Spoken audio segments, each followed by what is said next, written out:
அம்மா, அக்கா, தங்கைகள், ஒவ்வொரு வீட்டில் இருக்கிற பெண் குழந்தைகள், இவங்க எல்லாருக்குமான பாதுகாப்பை உறுதி செய்வோம்னு சொன்னோம். ஆனா அது எலெக்ஷனுக்காக மட்டுமே கிடையாது. மனசுல இருந்து நிஜமா, உண்மையா, உணர்வு பூர்வமா சொன்னதுதான். பெண்களுக்கு எதிரான இந்த கொடுமைகள்ல நமக்கு எப்பவுமே 0 டாலரன்ஸ் தான். அதுல ரொம்ப உறுதியா இருக்கிறோம். சொன்னது எல்லாமே செய்யணும். கொஞ்சம் கொஞ்சமா, படிப்படியா அதை செயல்ல கொண்டு வரணும். அதுல ரொம்ப தெளிவா இருக்கிறோம். அதனாலதான் ஆட்சிக்கு வந்த உடனே இந்த குறைஞ்ச நாட்களுக்குள்ளேயே இதை நடைமுறைக்கு கொண்டு வந்திருக்கிறோம். தமிழ்நாட்டில் இருக்கிற பெண்கள், பெண் குழந்தைகள் எல்லாருமே பாதுகாப்பா, தன்னம்பிக்கையோட இருக்கணும். அதுக்கான முதல் கட்டம் தான் இந்த ஸ்டெப். இது மனசுக்கு ஒரு மன நிறைவை கொடுத்தாலும், அதே நேரத்தில் பெண்களை பத்தின சில செய்திகள்லாம் கேட்கும் போது உண்மையிலேயே மனசு பதறுது, கண்ணு கலங்குது. அது கண்ட்ரோல் பண்ணவே முடியல. ஏன்னா நடக்கிற கொடுமைகள்லாம் யாருக்குங்க? நம்ம குடும்பத்தை சேர்ந்தவங்க தானே. எப்படி மனசு பதறாம இருக்கும்? அதனால பெண்களுக்கு எதிராக இதெல்லாம் ஏன் நடக்குது, எதுக்கு நடக்குதுன்றது மத்தவங்க மாதிரி ரீல்ஸ்லயும் இன்ஸ்டாலையும் தேடிட்டு இருக்க முடியாது. ரியாலிட்டிய புரிஞ்சுக்கணும்.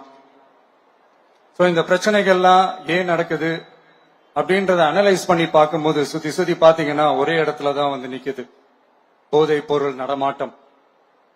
அதை வேரோட பிடுங்கி எறியணும்.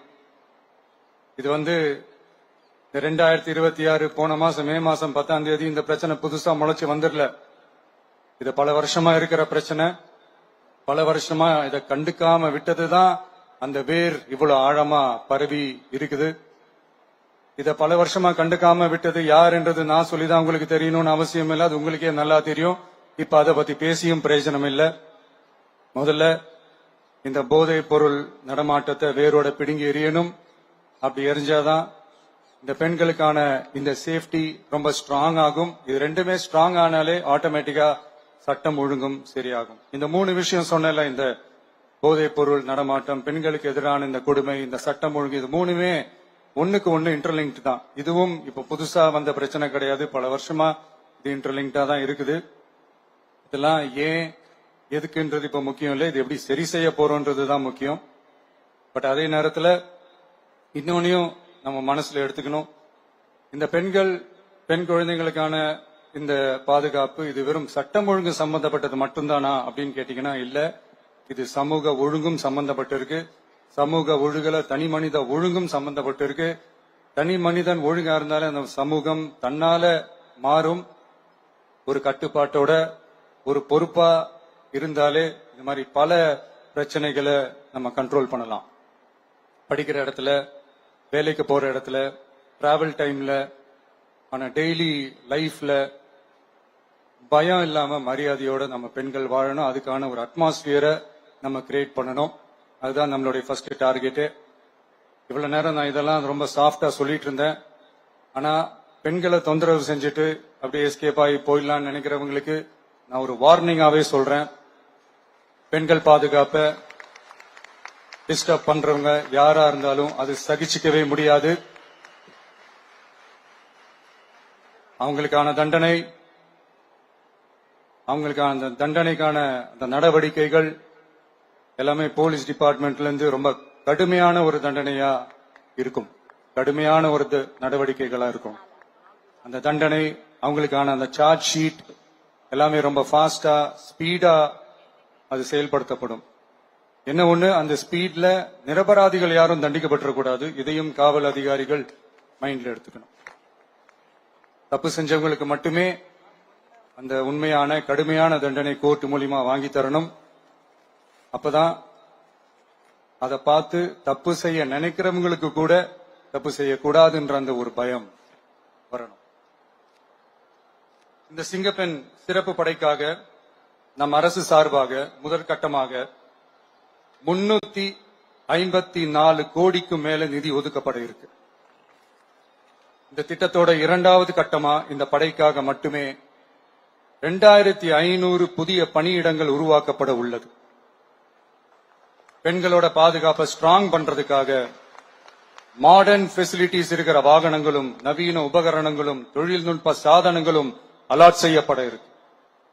ஆல்ரெடி உமன் சேஃப்டிக்காக செயல்படுற அமைப்புகளுக்கு அடிஷனல் ஸ்ட்ரென்த் அண்ட் சப்போர்ட்டா இந்த சிங்கப்பெண் படை செயல்படுங்கிறத மீண்டும் வலியுறுத்தி சொல்ல விரும்புறேன். பெண்களுக்கு எதிரான குற்றங்கள் நடக்கிறதுக்கு முன்னாடியே அதை தடுக்கிற காவல் நடவடிக்கையில இந்த படை முக்கிய பங்கு வகிக்கும்.